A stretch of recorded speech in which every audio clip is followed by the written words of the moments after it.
राम राम साहब, पर्ची नहीं है, मेरी भावना है, क्योंकि पहली बार स्टेज पे आई हूं आपके सामने। तो गजानन जी महाराज की, वीर तेजा जी महाराज की, 36 कौम के लोगों के इष्ट देवी देवता, कुल देवी देवता व लोक देवताओं की, संत महात्माओं की, सभी देवी देवताओं को वंदन करते हुए खींवसर क्षेत्र की पावन धरा को प्रणाम करती हूँ।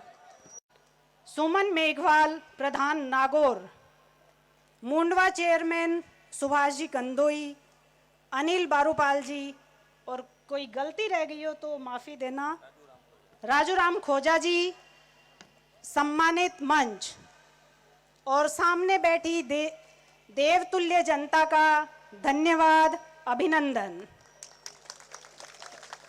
मैं आपको धन्यवाद देती हूँ कि सन 1977 से आपने मेरे परिवार को साथ दिया है और हमेशा कंधे से कंधा मिलाकर आप लोग चले हैं। यह विधानसभा का उपचुनाव नहीं है, यह एकमात्र उपचुनाव नहीं है, इस चीज को आज आप ध्यान में रखिएगा। यह चुनाव राष्ट्रीय लोकतांत्रिक पार्टी की प्रतिष्ठा का सवाल है और उसको और अधिक बढ़ाने का सवाल है।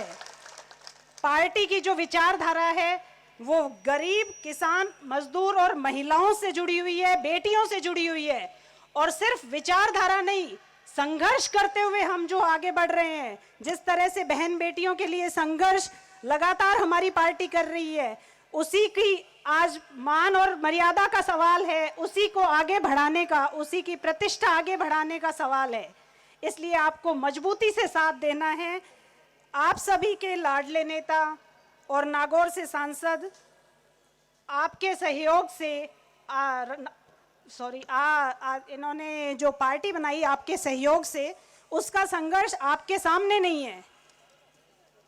आपने इनके साथ हमेशा साथ देके आप चलते रहे हैं, हमेशा इनका साथ देके। और मुझे ज़्यादा लंबा चौड़ा भाषण वैसे देना नहीं आता है, क्योंकि लेकिन मैं इतना ज़रूर कहूँगी कि जो भाजपा और उसके जो आंतरिक गठबंधन है कांग्रेस से, और जो आज दोनों पार्टियां मिलकर चुनाव लड़ रही है, उसको ये संदेश देना है कि आरएलपी कमजोर नहीं है। खींवसर की जनता, जो खींवसर है वो आरएलपी की राजधानी है, इस चीज का प्रमाण आप लोगों को ही देना है। और खींवसर की भूमिका, आपकी भूमिका मैं पुरजोर तरीके से, हाँ नहीं आता लेकिन सीख जाऊंगी, आपके बीच रह के सब कुछ सीखूंगी। खींवसर विधानसभा से हमारा राष्ट्रीय लोकतांत्रिक पार्टी का जो है राजनीतिक रिश्ता नहीं है, पारिवारिक रिश्ता है। याद रखना, आपका उम्मीदवार आपका अपना है। बीजेपी का जो उम्मीदवार है वो आरएलपी से गया हुआ है, और जो कांग्रेस का उम्मीदवार है वो बीजेपी से आया है। लेकिन आपका आरएलपी का उम्मीदवार वहां बैठने वालों में से आपने यहां भेजा है। इस चीज को याद रख के आप वोट दीजिएगा। 2008 में खींवसर की विधानसभा जब से बनी है, तब से आपने नेताजी को 4 बार विधायक बनाया है, 2 बार सांसद बनाया है। बड़े भाई साहब नारायण जी बेनीवाल को भी आपने विधायक बनाया। मैं आप, और इसी के बदौलत एमपी साहब ने आपकी पहचान पूरे देश में करवा दी है। लोग पूछते हैं पूरे देश में कि खींवसर कौन सा है, कहाँ है खींवसर। मेरा समर्थन, राजनीति में तो मेरा शायद इनके साथ कोई सहयोग नहीं रहा होगा, लेकिन हाँ, जैसा कि भागीरथ जी ने, इन्होंने भैया ने बताया है कि मैंने कभी इनको परेशान नहीं किया। आप लोगों के लिए जब लड़ते रहे, कभी हमने घर से परेशान नहीं किया कि हमें किसी चीज़ की ज़रूरत है। इसलिए आपसे मैं वही मान सम्मान चाहूँगी कि जिस तरह से हमारा परिवार हमेशा आपके लिए तैयार खड़ा रहता है, वैसे ही आप लोग भी हमारे साथ कंधे से कंधा आगे भी मिला के चलिएगा। और भैया चिंता कर रहे थे वजन कम हो जाएगा, तो उसकी कोई ऐसा कुछ नहीं है, नहीं होगा, क्योंकि इतनी बड़ी पार्टी मेरे साथ खड़ी है, आप सब लोग साथ खड़े हैं, ऐसा कुछ नहीं होगा। खींवसर में आपके लाडले सांसद महोदय ने के नेतृत्व में जो विकास कार्य हुए हैं, सभी जानते हैं आप लोग।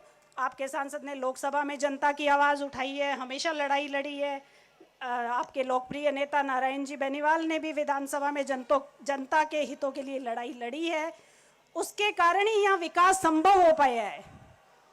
अब उपचुनाव में कई हथकंडे अपनाए जाएंगे, किसी की ट्रांसफर कर देंगे, किसी की पोस्टिंग कर देंगे, इससे ज्यादा जोर नहीं चलेगा। 13 तारीख तक आपको सावधान रहना है, उसके बाद सरकार अपनी है खींवसर में। सीएम साहब आज आए हैं, लेकिन आपके सीएम हमेशा आपके बीच हैं। ज्यादा लंबा चौड़ा भाषण मुझे देना नहीं आता, और खींवसर का जो विकास है वो परिचय का मोहताज नहीं है, क्योंकि मुझसे ज्यादा आप लोग जानते हैं। आपके सांसद महोदय के नेतृत्व में और आपके लोकप्रिय नेता नारायण जी बेनीवाल के नेतृत्व में, मार्गदर्शन में, उनके सहयोग से आपकी आवाज में पूरी बुलंदी से विधानसभा में उठाऊंगी।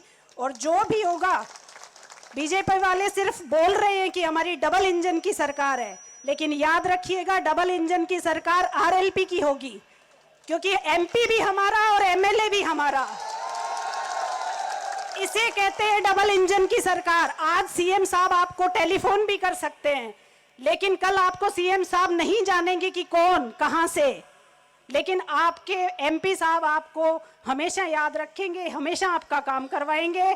और भैया मेरा सहयोग पूरी तरीके से देंगे, इनके मार्गदर्शन में ही मैं काम करूंगी। और आपसे अनुरोध है कि आने वाली 13 तारीख, जैसे मेघ सिंह जी ने बताया कि 13 तारीख को बोतल के निशान पे वोट देना और भारी मतों से मुझे विजयी बनाना, मुझे आशीर्वाद देना। आपने हमेशा दिया है मेरे परिवार को, आज मेरे ऊपर भी भरोसा जताना।